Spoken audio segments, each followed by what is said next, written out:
ನನ್ನ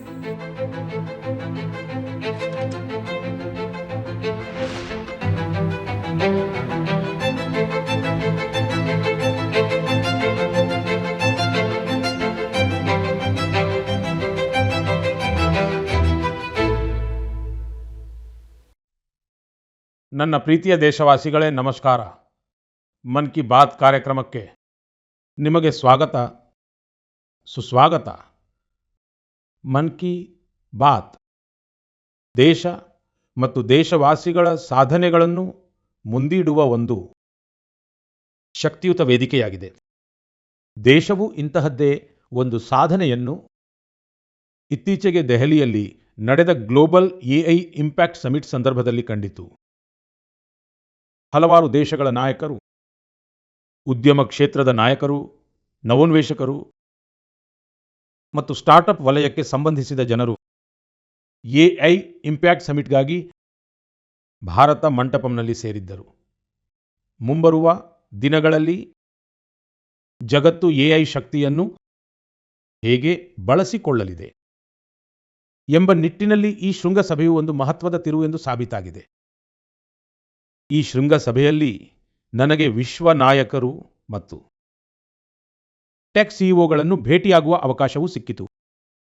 ಎಐ ಶೃಂಗಸಭೆಯ ಪ್ರದರ್ಶನದಲ್ಲಿ ನಾನು ವಿಶ್ವ ನಾಯಕರಿಗೆ ಹಲವು ಸಂಗತಿಗಳನ್ನು ತೋರಿಸಿದೆ. ನಾನು 2 ಸಂಗತಿಗಳನ್ನು ವಿಶೇಷವಾಗಿ ಉಲ್ಲೇಖಿಸಲು ಬಯಸುತ್ತೇನೆ. ಈ ಶೃಂಗಸಭೆಯಲ್ಲಿ 2 ಉತ್ಪನ್ನಗಳು ಜಗತ್ತಿನಾದ್ಯಂತದ ನಾಯಕರನ್ನು ಬಹಳವಾಗಿ ಪ್ರಭಾವಿಸಿದವು. ಮೊದಲ ಉತ್ಪನ್ನ ಅಮೂಲ್ನ ಬೂತ್ನಲ್ಲಿತ್ತು. ಇದರಲ್ಲಿ ಪ್ರಾಣಿಗಳಿಗೆ ಚಿಕಿತ್ಸೆ ನೀಡಲು ಎಐ ನಮಗೆ ಹೇಗೆ ಸಹಾಯ ಮಾಡುತ್ತಿದೆ ಮತ್ತು ಹೇಗೆ 24 ಗಂಟೆಗಳ ಕಾಲವೂ ಎಐ ಅಸಿಸ್ಟೆಂಟ್ ಸಹಾಯದಿಂದ ರೈತರು ತಮ್ಮ ಡೈರಿ ಮತ್ತು ಪ್ರಾಣಿಗಳ ಲೆಕ್ಕವನ್ನಿಡುತ್ತಾರೆ ಎಂದು ವಿವರಿಸಲಾಗಿತ್ತು. ಸ್ನೇಹಿತರೆ, 2ನೇ ಉತ್ಪನ್ನ ನಮ್ಮ ಸಂಸ್ಕೃತಿಗೆ ಸಂಬಂಧಿಸಿದ್ದಾಗಿತ್ತು. ಜಗತ್ತಿನಾದ್ಯಂತದ ನಾಯಕರು ಇದನ್ನು ನೋಡಿ ಆಶ್ಚರ್ಯಚಕಿತರಾದರು. ಎಐ ಸಹಾಯದಿಂದ ನಾವು ನಮ್ಮ ಪ್ರಾಚೀನ ಗ್ರಂಥಗಳನ್ನು, ನಮ್ಮ ಪ್ರಾಚೀನ ಜ್ಞಾನವನ್ನು, ನಮ್ಮ ಹಸ್ತಪ್ರತಿಗಳನ್ನು ಸಂರಕ್ಷಿಸುತ್ತಿದ್ದೇವೆ ಮತ್ತು ಇಂದಿನ ಪೀಳಿಗೆಗೆ ಅನುಗುಣವಾಗಿ ರೂಪಿಸುತ್ತಿದ್ದೇವೆ. ಸ್ನೇಹಿತರೆ, ಪ್ರದರ್ಶನದ ಸಮಯದಲ್ಲಿ ಸುಶ್ರುತ ಸಂಹಿತೆಯನ್ನು ಪ್ರದರ್ಶನಕ್ಕಾಗಿ ಆಯ್ಕೆ ಮಾಡಲಾಗಿತ್ತು.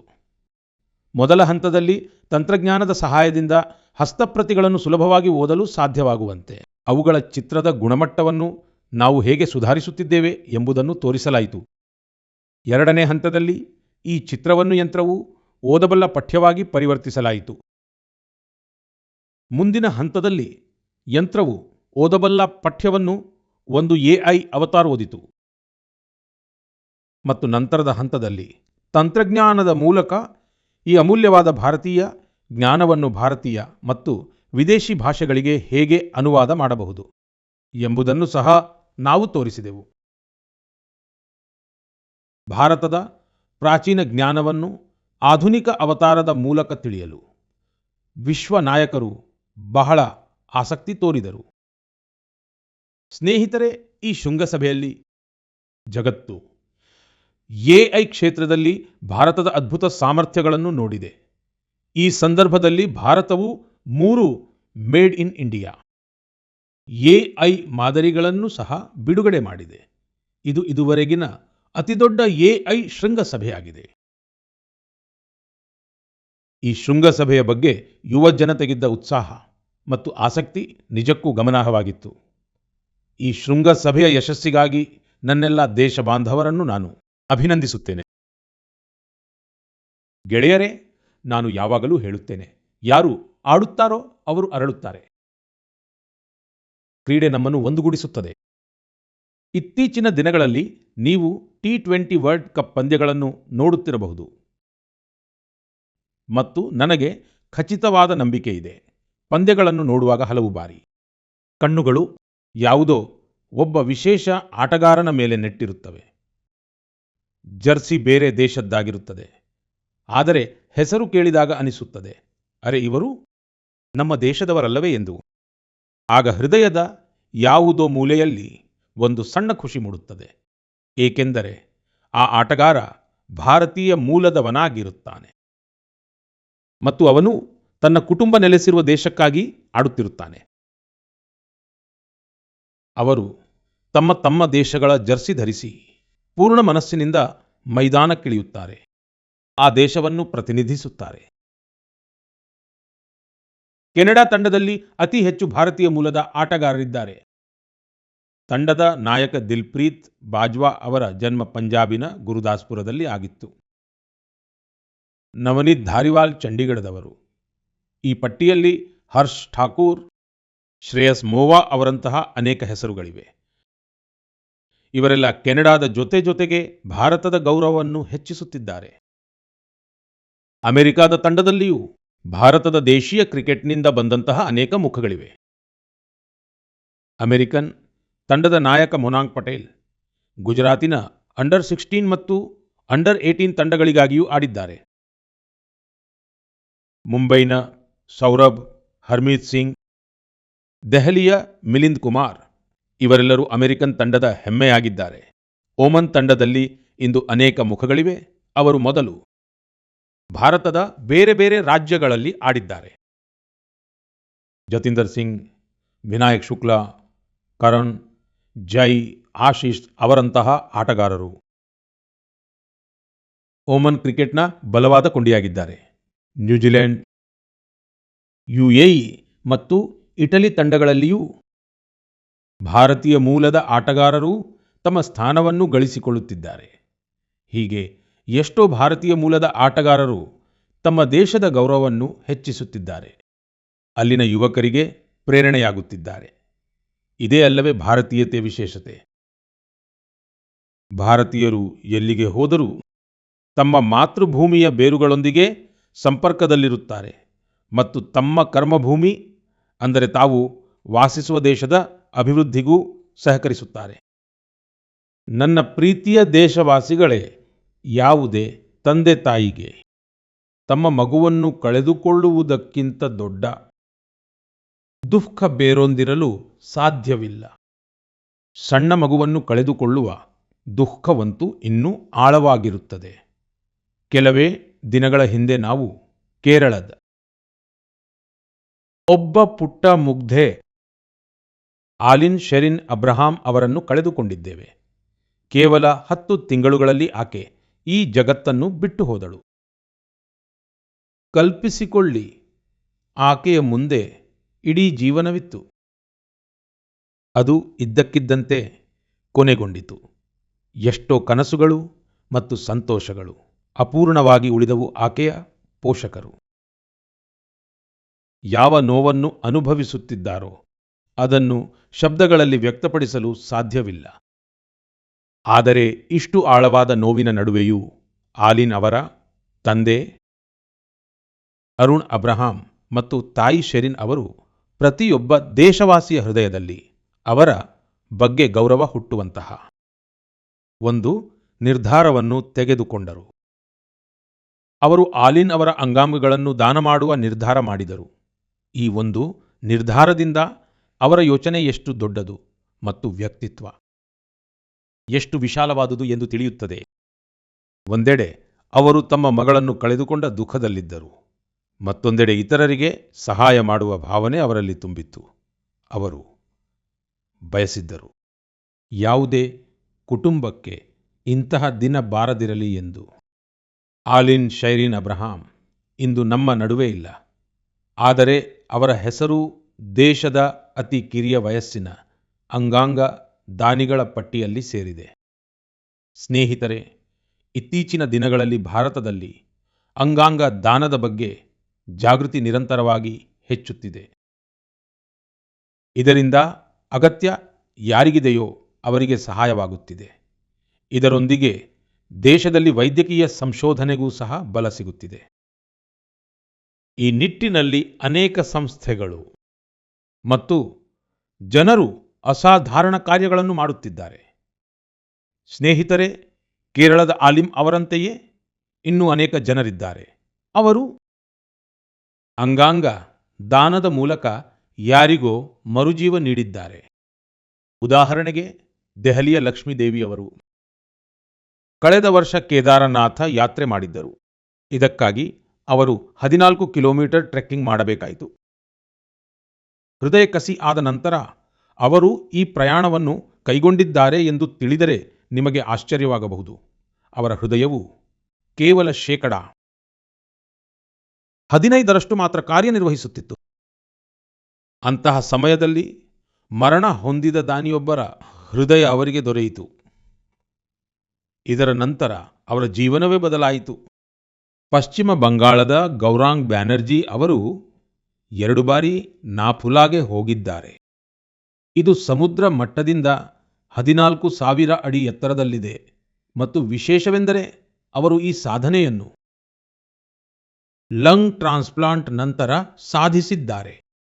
ರಾಜಸ್ಥಾನದ ಸೀಕರ್ನ ರಾಮದೇವ್ ಸಿಂಗ್ ಜಿ ಅವರು ಕಿಡ್ನಿ ಕಸಿ ಮಾಡಿಸಿಕೊಳ್ಳಬೇಕಾಯಿತು. ಇಂದು ಅವರು ಕ್ರೀಡಾ ಚಟುವಟಿಕೆಯಲ್ಲಿ ಅದ್ಭುತ ಸಾಧನೆ ಮಾಡುತ್ತಿದ್ದಾರೆ. ಸ್ನೇಹಿತರೆ, ನಿಮಗೆ ಇಂತಹ ಅನೇಕ ಸ್ಫೂರ್ತಿದಾಯಕ ಉದಾಹರಣೆಗಳು ಸಿಗುತ್ತವೆ. ಒಬ್ಬರ ಸಣ್ಣ ಸತ್ಕಾರ್ಯವು ಎಷ್ಟೋ ಜನರ ಜೀವನವನ್ನು ಬದಲಾಯಿಸಬಹುದು ಎಂಬುದು ಇದರಿಂದ ಮತ್ತೊಮ್ಮೆ ಸಾಬೀತಾಗುತ್ತದೆ. ಇಂತಹ ಸತ್ಕಾರ್ಯಗಳನ್ನು ಮಾಡಿದ ಎಲ್ಲರನ್ನೂ ನಾನು ಹೃತ್ಪೂರ್ವಕವಾಗಿ ಶ್ಲಾಘಿಸುತ್ತೇನೆ. ನನ್ನ ಪ್ರೀತಿಯ ದೇಶವಾಸಿಗಳೇ, ಸ್ವಾತಂತ್ರ್ಯದ ಅಮೃತ ಮಹೋತ್ಸವದ ಸಂದರ್ಭದಲ್ಲಿ ನಾನು ಕೆಂಪುಕೋಟೆಯಿಂದ ಪಂಚಪ್ರಾಣಗಳ ಬಗೆಗೆ ಮಾತನಾಡಿದ್ದೆ. ಅವುಗಳಲ್ಲಿ ಒಂದು ಗುಲಾಮಗಿರಿಯ ಮನಸ್ಥಿತಿಯಿಂದ ಮುಕ್ತಿ. ಇಂದು ದೇಶ ಗುಲಾಮಗಿರಿಯ ಸಂಕೇತಗಳನ್ನು ದಾಟಿ ಭಾರತದ ಸಂಸ್ಕೃತಿಗೆ ಸಂಬಂಧಿಸಿದ ವಿಷಯಗಳಿಗೆ ಮಹತ್ವ ನೀಡುತ್ತಿದೆ. ಈ ನಿಟ್ಟಿನಲ್ಲಿ ನಮ್ಮ ರಾಷ್ಟ್ರಪತಿ ಭವನವು ಒಂದು ಮಹತ್ವದ ಹೆಜ್ಜೆ ಇಟ್ಟಿದೆ. ನಾಳೆ ಅಂದರೆ ಫೆಬ್ರವರಿ 23ರಂದು ರಾಷ್ಟ್ರಪತಿ ಭವನದಲ್ಲಿ ರಾಜಾಜಿ ಉತ್ಸವವನ್ನು ಆಚರಿಸಲಾಗುವುದು. ಈ ಸಂದರ್ಭದಲ್ಲಿ ರಾಷ್ಟ್ರಪತಿ ಭವನದ ಕೇಂದ್ರ ಪ್ರಾಂಗಣದಲ್ಲಿ ಶ್ರೀ ರಾಜಗೋಪಾಲಾಚಾರಿ ಅವರ ಪ್ರತಿಮೆಯನ್ನು ಅನಾವರಣಗೊಳಿಸಲಾಗುವುದು. ಅವರು ಸ್ವತಂತ್ರ ಭಾರತದ ಮೊದಲ ಭಾರತೀಯ ಗವರ್ನರ್ ಜನರಲ್ ಆಗಿದ್ದರು. ಅಧಿಕಾರವನ್ನು ಕೇವಲ ಒಂದು ಸ್ಥಾನವಾಗಿ ನೋಡದೆ ಅದನ್ನು ಒಂದು ಸೇವೆಯೆಂದು ಪರಿಗಣಿಸಿದವರಲ್ಲಿ ಇವರು ಒಬ್ಬರು. ಸಾರ್ವಜನಿಕ ಜೀವನದಲ್ಲಿ ಅವರ ನಡವಳಿಕೆ, ಸಂಯಮ ಮತ್ತು ಸ್ವತಂತ್ರ ಚಿಂತನೆಯು ಇಂದಿಗೂ ನಮಗೆ ಸ್ಫೂರ್ತಿ ನೀಡುತ್ತವೆ. ದುರದೃಷ್ಟವಶಾತ್ ಸ್ವಾತಂತ್ರ್ಯದ ನಂತರವೂ ರಾಷ್ಟ್ರಪತಿ ಭವನದಲ್ಲಿ ಬ್ರಿಟಿಷ್ ಆಡಳಿತಗಾರರ ಪ್ರತಿಮೆಗಳನ್ನು ಹಾಗೆಯೇ ಉಳಿಸಿಕೊಳ್ಳಲಾಗಿತ್ತು. ಆದರೆ ದೇಶದ ಮಹಾನ್ ಪುತ್ರರಿಗೆ ಸ್ಥಾನ ನೀಡಿರಲಿಲ್ಲ. ಬ್ರಿಟಿಷ್ ಆರ್ಕಿಟೆಕ್ಟ್ ಎಡ್ವಿನ್ ಲುಟ್ಯನ್ಸ್ ಅವರ ಪ್ರತಿಮೆಯೂ ರಾಷ್ಟ್ರಪತಿ ಭವನದಲ್ಲಿತ್ತು. ಈಗ ಈ ಪ್ರತಿಮೆಯ ಸ್ಥಾನದಲ್ಲಿ ರಾಜಾಜಿ ಅವರ ಪ್ರತಿಮೆಯನ್ನು ಸ್ಥಾಪಿಸಲಾಗುವುದು. ರಾಜಾಜಿ ಉತ್ಸವದ ಸಮಯದಲ್ಲಿ ರಾಜಗೋಪಾಲಾಚಾರಿ ಅವರ ಕುರಿತಾದ ಪ್ರದರ್ಶನವೂ ಇರುತ್ತದೆ. ಈ ಪ್ರದರ್ಶನ 24 ಫೆಬ್ರವರಿಯಿಂದ ಮಾರ್ಚ್ 1ರವರೆಗೆ ನಡೆಯಲಿದೆ. ಸಮಯ ಮಾಡಿಕೊಂಡು ನೀವು ಕೂಡ ಇದನ್ನು ನೋಡಲು ಖಂಡಿತ ಹೋಗಿ. ನನ್ನ ಪ್ರೀತಿಯ ದೇಶವಾಸಿಗಳೇ, ಮನ್ ಕಿ ಬಾತ್ನಲ್ಲಿ ನಿಮ್ಮೊಂದಿಗೆ ಡಿಜಿಟಲ್ ಅರೆಸ್ಟ್ ಬಗ್ಗೆ ವಿಸ್ತಾರವಾಗಿ ಮಾತನಾಡಿದ್ದೇನೆ. ಇದರ ನಂತರ ದೇಶದಲ್ಲಿ ಡಿಜಿಟಲ್ ಅರೆಸ್ಟ್ ಮತ್ತು ಡಿಜಿಟಲ್ ಫ್ರಾಡ್ ಬಗ್ಗೆ ಸಾಕಷ್ಟು ಜಾಗೃತಿ ಮೂಡಿದೆ. ಆದರೆ ಈಗಲೂ ನಮ್ಮ ಸುತ್ತಮುತ್ತ ಕ್ಷಮಿಸಲಾಗದಂತಹ ಘಟನೆಗಳು ನಡೆಯುತ್ತಿವೆ. ಮುಗ್ಧ ಜನರನ್ನು ಡಿಜಿಟಲ್ ಅರೆಸ್ಟ್ ಮತ್ತು ಫೈನಾನ್ಷಿಯಲ್ ಫ್ರಾಡ್ನ ಗುರಿಯಾಗಿಸಲಾಗುತ್ತಿದೆ. ಹಲವು ಬಾರಿ ಯಾವುದೋ ಹಿರಿಯ ನಾಗರಿಕರ ಜೀವನ ಪೂರ್ತಿ ದುಡಿದ ಹಣವನ್ನು ವಂಚಿಸಲಾಗಿದೆ ಎಂದು ತಿಳಿಯುತ್ತದೆ. ಕೆಲವೊಮ್ಮೆ ಯಾರೋ ಒಬ್ಬರು ತಮ್ಮ ಮಕ್ಕಳ ಶಾಲಾ ಶುಲ್ಕವನ್ನು ಪಾವತಿಸಲು ಉಳಿತಾಯ ಮಾಡಿದ್ದ ಹಣವನ್ನು ವಂಚಿಸಿರುವ ಹಾಗೂ ಉದ್ಯಮಿಗಳು ಮೋಸ ಹೋಗುತ್ತಿರುವ ಸುದ್ದಿಗಳನ್ನು ನಾವು ಕಾಣುತ್ತಿದ್ದೇವೆ. ಯಾರೋ ಫೋನ್ ಮಾಡಿ, ನಾನು ದೊಡ್ಡ ಅಧಿಕಾರಿಯಾಗಿದ್ದೇನೆ, ನೀವು ಕೆಲವು ವಿವರಗಳನ್ನು ಒದಗಿಸಬೇಕೆಂದು ಹೇಳುತ್ತಾರೆ. ಇದರ ನಂತರ ಮುಗ್ಧ ಜನರು ಹಾಗೆಯೇ ಮಾಡಿಬಿಡುತ್ತಾರೆ. ಆದ್ದರಿಂದ ನೀವು ಜಾಗರೂಕರಾಗಿರುವುದು, ಎಚ್ಚರವಾಗಿರುವುದು ಬಹಳ ಮುಖ್ಯ. ಸ್ನೇಹಿತರೆ, ನೀವೆಲ್ಲರೂ KYC ನೋ ಯುವರ್ ಕಸ್ಟಮರ್ ಅಂದರೆ ನಿಮ್ಮ ಗ್ರಾಹಕರನ್ನು ತಿಳಿಯಿರಿ ಈ ಪ್ರಕ್ರಿಯೆ ಬಗ್ಗೆ ನಿಮಗೆ ತಿಳಿದೇ ಇರುತ್ತದೆ. ಕೆಲವೊಮ್ಮೆ ನಿಮಗೆ ನಿಮ್ಮ ಬ್ಯಾಂಕಿನಿಂದ KYC ಅಪ್ಡೇಟ್ ಅಥವಾ KYC ಮಾಡಿಸುವ ಮೆಸೇಜ್ಗಳು ಬಂದಾಗ ಮನಸ್ಸಿನಲ್ಲಿ ಪ್ರಶ್ನೆ ಮೂಡುತ್ತದೆ. ನಾನು ಮೊದಲೇ KYC ಮಾಡಿಸಿದ್ದೇನೆ, ಹಾಗಾದರೆ ಇದನ್ನೇಕೆ ಮತ್ತೆ ಮಾಡಿಸಬೇಕು ಅಂತ. ನಿಮ್ಮಲ್ಲಿ ನನ್ನ ಆಗ್ರಹವೇನೆಂದರೆ ಕಿರಿಕಿರಿ ಮಾಡಿಕೊಳ್ಳಬೇಡಿ. ಇದಿರುವುದು ನಿಮ್ಮ ಹಣದ ಸುರಕ್ಷತೆಗಾಗಿಯೇ. ನಮ್ಮೆಲ್ಲರಿಗೂ ತಿಳಿದಿದೆ, ಇತ್ತೀಚಿನ ದಿನಗಳಲ್ಲಿ ಪೆನ್ಷನ್, ಸಬ್ಸಿಡಿ, ವಿಮೆ, UPI ಎಲ್ಲವೂ ಬ್ಯಾಂಕ್ ಖಾತೆಗೆ ಜೋಡಣೆಯಾಗಿದೆ. ಇದೇ ಕಾರಣದಿಂದ ಬ್ಯಾಂಕುಗಳು ಕಾಲಕಾಲಕ್ಕೆ KYC ಮಾಡುತ್ತವೆ. ಇದರಿಂದ ನಿಮ್ಮ ಬ್ಯಾಂಕ್ ಖಾತೆ ಸುರಕ್ಷಿತವಾಗಿರುತ್ತದೆ. ಹೌದು, ಇದರಲ್ಲಿಯೂ ನೀವು ಒಂದು ವಿಷಯವನ್ನು ನೆನಪಿನಲ್ಲಿಡಬೇಕು. ಅಪರಾಧಿಗಳು ನಕಲಿ ಕರೆ ಮಾಡುತ್ತಾರೆ, SMS ಮತ್ತು ಲಿಂಕ್ ಕಳುಹಿಸುತ್ತಾರೆ. ಆದ್ದರಿಂದ ನಾವು ಜಾಗರೂಕರಾಗಿರಬೇಕು ಮತ್ತು ಅಂತಹ ವಂಚಕರ ಬಲೆಗೆ ಬೀಳಬಾರದು. KYC ಅಥವಾ KYC ಅನ್ನು ಕೇವಲ ನಿಮ್ಮ ಬ್ಯಾಂಕಿನ ಶಾಖೆ ಅಥವಾ ಅಧಿಕೃತ ಅಪ್ಲಿಕೇಶನ್ ಮತ್ತು ಅಧಿಕೃತ ಮಾಧ್ಯಮಗಳಿಂದಲೇ ಮಾಡಿಸಿ. OTP, ಆಧಾರ್ ನಂಬರ್ ಅಥವಾ ಬ್ಯಾಂಕ್ ಖಾತೆಗೆ ಸಂಬಂಧಿಸಿದ ಮಾಹಿತಿಯನ್ನು ಯಾರಿಗೂ ನೀಡಬೇಡಿ. ಮತ್ತು ಅತಿ ಮುಖ್ಯವಾದ ವಿಷಯವೆಂದರೆ ನಿಮ್ಮ ಪಾಸ್ವರ್ಡ್ ಅನ್ನು ಕಾಲಕಾಲಕ್ಕೆ ಖಂಡಿತವಾಗಿ ಬದಲಾಯಿಸುತ್ತಿರಿ. ಹೇಗೆ ಪ್ರತಿ ಋತುವಿನೊಂದಿಗೆ ಆಹಾರ ಪದ್ಧತಿ ಬದಲಾಗುತ್ತದೆಯೋ, ಉಡುಗೆ ತೊಡುಗೆ ಬದಲಾಗುತ್ತದೆಯೋ, ಹಾಗೆಯೇ ಒಂದು ನಿಯಮ ಮಾಡಿಕೊಳ್ಳಿ. ಪ್ರತಿ ಕೆಲವು ದಿನಗಳಿಗೊಮ್ಮೆ ನೀವು ನಿಮ್ಮ ಪಾಸ್ವರ್ಡ್ ಅನ್ನು ಕೂಡ ಬದಲಾಯಿಸಿಕೊಳ್ಳಬೇಕು. ಸ್ನೇಹಿತರೆ, ಇತ್ತೀಚೆಗೆ ಭಾರತೀಯ ರಿಸರ್ವ್ ಬ್ಯಾಂಕ್ ಇದೇ ವಿಷಯಗಳ ಬಗ್ಗೆ ಹಣಕಾಸು ಸಾಕ್ಷರತಾ ಸಪ್ತಾಹವನ್ನು ಆಯೋಜಿಸಿತ್ತು. ಹಣಕಾಸು ಸಾಕ್ಷರತೆಯ ಈ ಅಭಿಯಾನ ಈಗ ಇಡೀ ವರ್ಷ ಮುಂದುವರಿಯಲಿದೆ. ಆದ್ದರಿಂದ ಭಾರತೀಯ ರಿಸರ್ವ್ ಬ್ಯಾಂಕಿನ ಸಂದೇಶದ ಬಗ್ಗೆ ಗಮನವಿರಲಿ ಮತ್ತು ನಿಮ್ಮ KYC ಅನ್ನು ಅಪ್ಡೇಟ್ ಆಗಿ ಇಟ್ಟುಕೊಳ್ಳಿ. ನೆನಪಿಡಿ, ಸರಿಯಾದ KYC, ಸಮಯಕ್ಕೆ ಸರಿಯಾಗಿ KYC. ಖಾತೆಯನ್ನು ಸುರಕ್ಷಿತವಾಗಿರಿಸಿ ಸಶಕ್ತ ನಾಗರಿಕರಾಗಿರಿ. ಏಕೆಂದರೆ ಬಲಿಷ್ಠ ಮತ್ತು ಆತ್ಮನಿರ್ಭರ ಭಾರತ ನಿರ್ಮಾಣವಾಗುವುದು ಸಶಕ್ತ ನಾಗರಿಕರಿಂದಲೇ. ನನ್ನ ಪ್ರೀತಿಯ ದೇಶವಾಸಿಗಳೇ, ನಮ್ಮ ರೈತರು ಕೇವಲ ಅನ್ನದಾತರಲ್ಲ, ಅವರು ಭೂಮಿಯ ನಿಜವಾದ ಸಾಧಕರು. ಮಣ್ಣನ್ನು ಚಿನ್ನವನ್ನಾಗಿ ಮಾಡುವುದು ಹೇಗೆ ಎಂಬುದನ್ನು ನಾವು ನಮ್ಮ ರೈತರಿಂದಲೇ ಕಲಿಯಬೇಕು. ಮತ್ತು ನಮ್ಮ ಇಂದಿನ ರೈತರು ಪರಂಪರೆ ಹಾಗೂ ತಂತ್ರಜ್ಞಾನ ಎರಡನ್ನೂ ಜೊತೆಯಲ್ಲಿ ಕೊಂಡೊಯ್ಯುತ್ತಿದ್ದಾರೆ. ಮತ್ತು ಇದನ್ನು ನೋಡಿ ನನಗೆ ಸಂತೋಷವಾಗುತ್ತದೆ. ನಮ್ಮ ರೈತರು ಈಗ ಕೇವಲ ಉತ್ಪಾದನೆ ಮಾತ್ರವಲ್ಲದೆ ಗುಣಮಟ್ಟ, ಮೌಲ್ಯವರ್ಧನೆ ಮತ್ತು ಹೊಸ ಮಾರುಕಟ್ಟೆಗಳ ಮೇಲೂ ಗಮನ ಹರಿಸುತ್ತಿರುವುದು ನಿಜಕ್ಕೂ ಶ್ಲಾಘನೀಯ ಸಂಗತಿ. ಒಡಿಶಾದಲ್ಲಿ ಹಿರೋತ್ ಪಟೇಲ್ ಎಂಬ ಯುವ ರೈತನಿಗೆ ಸಂಬಂಧಿಸಿದ ಮಾಹಿತಿ ನಿಜಕ್ಕೂ ಬಹಳ ಪ್ರೇರಕವಾಗಿದೆ. ಸುಮಾರು 8 ವರ್ಷಗಳ ಹಿಂದೆ ಅವರು ತಮ್ಮ ತಂದೆ ಶಿವಶಂಕರ್ ಪಟೇಲ್ ಅವರೊಂದಿಗೆ ಸಾಂಪ್ರದಾಯಿಕ ರೀತಿಯಲ್ಲಿ ಭತ್ತದ ಕೃಷಿ ಮಾಡುತ್ತಿದ್ದರು. ಆದರೆ ಅವರು ಕೃಷಿಯನ್ನು ಹೊಸ ದೃಷ್ಟಿಕೋನದಿಂದ ನೋಡಲು ಪ್ರಾರಂಭಿಸಿದರು. ತಮ್ಮ ಹೊಲದ ಕೆರೆಯ ಮೇಲೆ ಅವರು ಬಲಿಷ್ಠವಾದ ಜಾಲರಿಯ ರಚನೆಯನ್ನು ನಿರ್ಮಿಸಿ ಅದರ ಮೇಲೆ ಬಳ್ಳಿಯ ತರಕಾರಿಗಳನ್ನು ಬೆಳೆದರು. ಕೆರೆಯ ಸುತ್ತಲೂ ಬಾಳೆ, ಸೀಬೆ ಮತ್ತು ತೆಂಗಿನ ಗಿಡಗಳನ್ನು ನೆಟ್ಟು ಕೆರೆಯಲ್ಲಿ ಮೀನುಗಾರಿಕೆಯನ್ನು ಪ್ರಾರಂಭಿಸಿದರು. ಅಂದರೆ ಒಂದೇ ಜಾಗದಲ್ಲಿ ಸಾಂಪ್ರದಾಯಿಕ ಕೃಷಿ ನಡೆಯುತ್ತಿದೆ. ತರಕಾರಿ, ಹಣ್ಣು, ಮೀನುಗಾರಿಕೆ ಎಲ್ಲವೂ ಒಂದೇ ಕಡೆ. ಇದರಿಂದ ಭೂಮಿಯ ಉತ್ತಮ ಬಳಕೆಯಾಯಿತು, ನೀರಿನ ಉಳಿತಾಯವಾಯಿತು ಮತ್ತು ಹೆಚ್ಚುವರಿ ಆದಾಯವೂ ಸಿಕ್ಕಿತು. ಮತ್ತು ದೂರದೂರಿನಿಂದ ರೈತರು ಅವರ ಮಾದರಿಯನ್ನು ನೋಡಲು ಬರುತ್ತಾರೆ. ಸ್ನೇಹಿತರೆ, ಕೇರಳದ ತ್ರಿಶೂರ್ ಜಿಲ್ಲೆಯಲ್ಲಿ ಒಂದು ಹಳ್ಳಿ ಇದೆ. ಅಲ್ಲಿ ಒಂದೇ ಹೊಲದಲ್ಲಿ 570 ಬಗೆಯ ಭತ್ತದ ತಳಿಗಳನ್ನು ಬೆಳೆಯಲಾಗುತ್ತದೆ.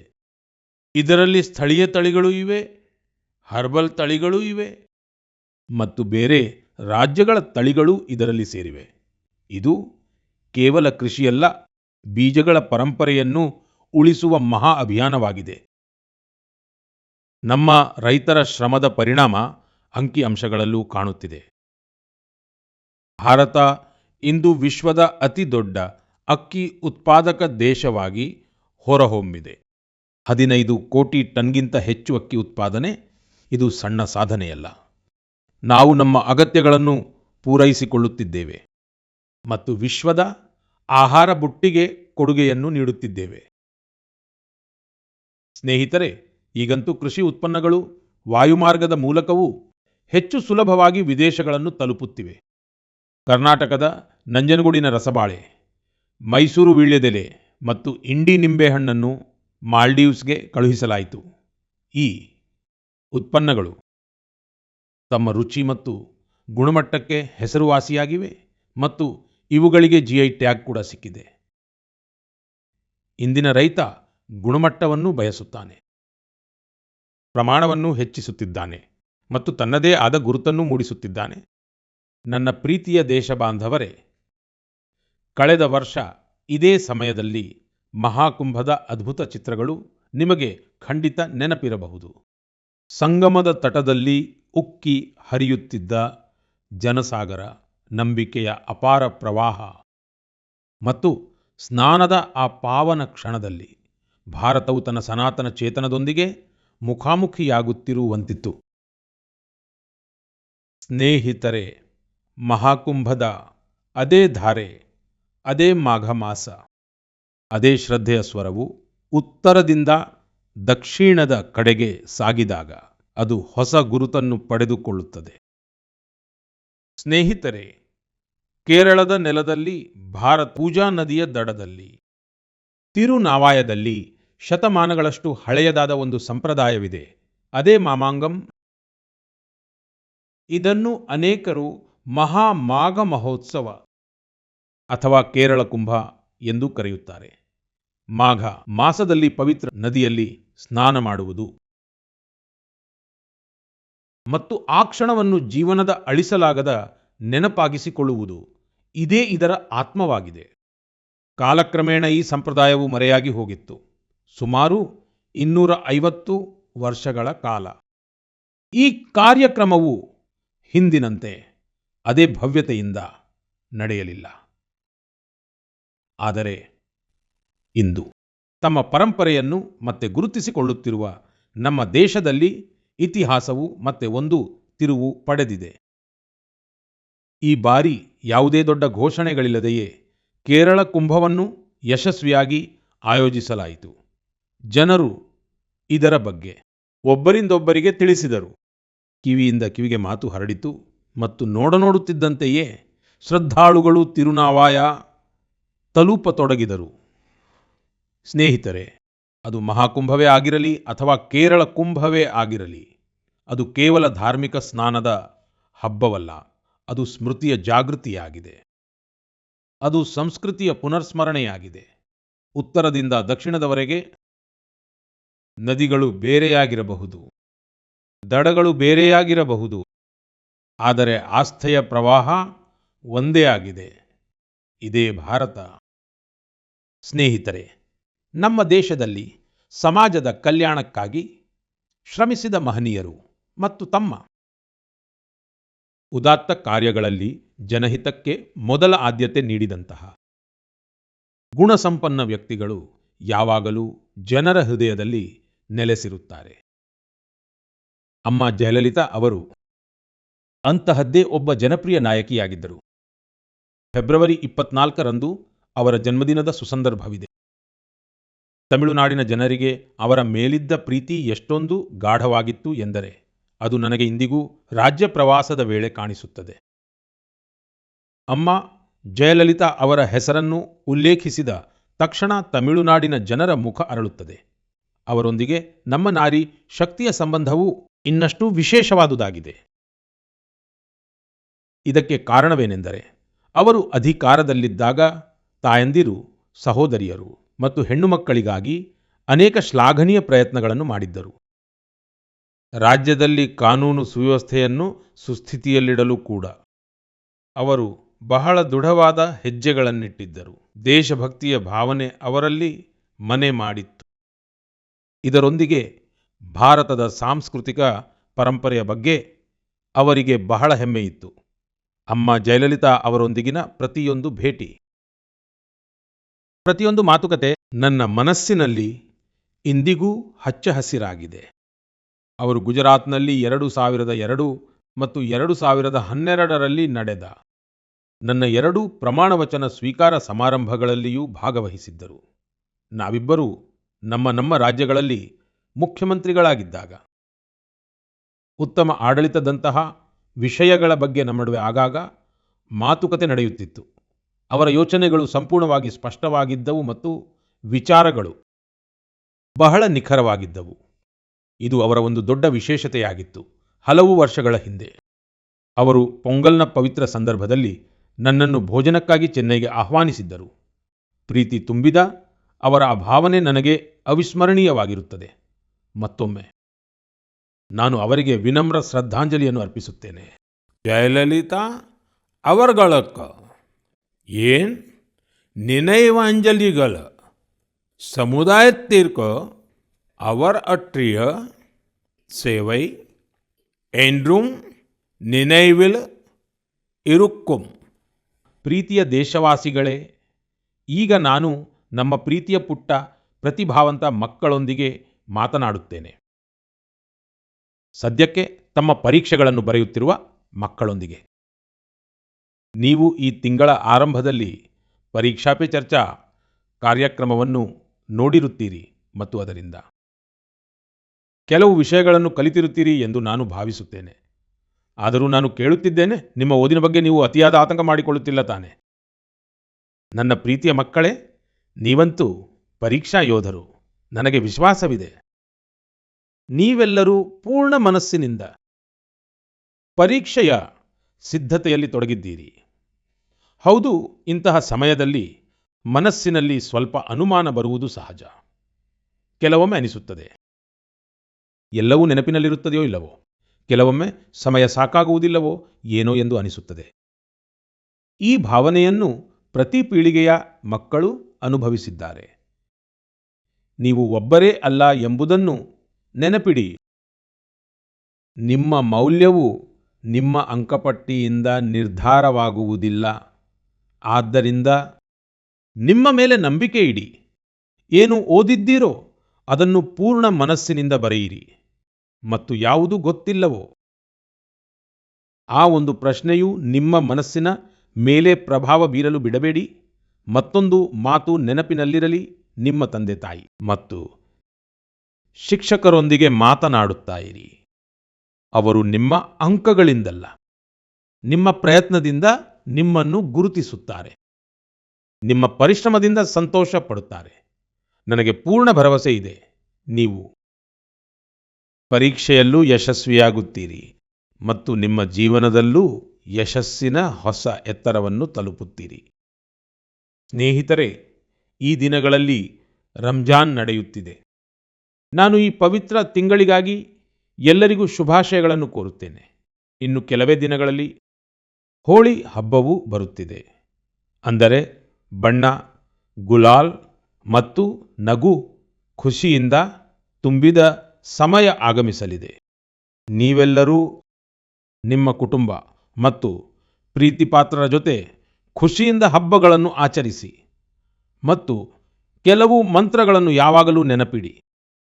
ಉದಾಹರಣೆಗೆ, ವೋಕಲ್ ಫಾರ್ ಲೋಕಲ್. ನಮ್ಮ ಹೋಳಿ ಹಬ್ಬಗಳಲ್ಲಿ ಅಥವಾ ಇತರೆ ಯಾವುದೇ ಹಬ್ಬಗಳಲ್ಲಿ ವಿದೇಶಿ ವಸ್ತುಗಳು ಸೇರಿಕೊಂಡಿವೆ. ಇವುಗಳನ್ನು ಹಬ್ಬಗಳಿಂದ ದೂರವಿಡಿ. ಹೋಳಿಯಿಂದಲೂ ದೂರವಿಡಿ. ಸ್ವದೇಶಿಯನ್ನು ಅಳವಡಿಸಿಕೊಳ್ಳಿ. ನೀವು ಸ್ವದೇಶಿ ವಸ್ತುಗಳನ್ನು ಖರೀದಿಸಿದಾಗ ದೇಶವನ್ನು ಆತ್ಮನಿರ್ಭರವನ್ನಾಗಿಸುವ ಅಭಿಯಾನಕ್ಕೂ ಸಹಾಯ ಮಾಡುತ್ತೀರಿ. ಸ್ನೇಹಿತರೆ, ನನಗೆ ಪ್ರತಿ ತಿಂಗಳು ಮನ್ ಕಿ ಬಾತ್ಗಾಗಿ ನಿಮ್ಮಿಂದ ಅನೇಕ ಸಲಹೆಗಳು ಬರುತ್ತವೆ. ನೀವು ಕಳುಹಿಸಿದ ಸಂದೇಶಗಳಿಂದ ನಮಗೆ ದೇಶದ ಮೂಲೆ ಮೂಲೆಯಲ್ಲಿ ಅಡಗಿರುವ ಅದ್ಭುತ ಪ್ರತಿಭೆಗಳ ಬಗ್ಗೆ ತಿಳಿಯುತ್ತದೆ. ವೈಯಕ್ತಿಕ ಸ್ವಾರ್ಥವನ್ನು ಮೀರಿ ಸಮಾಜಕ್ಕಾಗಿ ಏನಾದರೂ ಮಾಡುವ ಅನೇಕ ಸ್ಫೂರ್ತಿದಾಯಕ ಕಥೆಗಳು ನಿಮ್ಮ ಮೂಲಕ ದೇಶಾದ್ಯಂತ ಜನರನ್ನು ತಲುಪಿವೆ. ನೀವು ಹೀಗೆಯೇ ನಿಮ್ಮ ಪ್ರಯತ್ನವನ್ನು ಮುಂದುವರಿಸಿ. ನಾನು ನಿಮ್ಮ ಸಂದೇಶಗಳಿಗಾಗಿ ಕಾಯುತ್ತಿರುತ್ತೇನೆ. ನಾನು ಮತ್ತೊಮ್ಮೆ ನಿಮಗೂ ಮತ್ತು ನಿಮ್ಮ ಕುಟುಂಬಕ್ಕೂ ಮುಂಬರುವ ಹಬ್ಬಗಳ ಶುಭಾಶಯಗಳನ್ನು ಕೋರುತ್ತೇನೆ. ತುಂಬು ಮನಸ್ಸಿನ ಧನ್ಯವಾದಗಳು. ನಮಸ್ಕಾರ.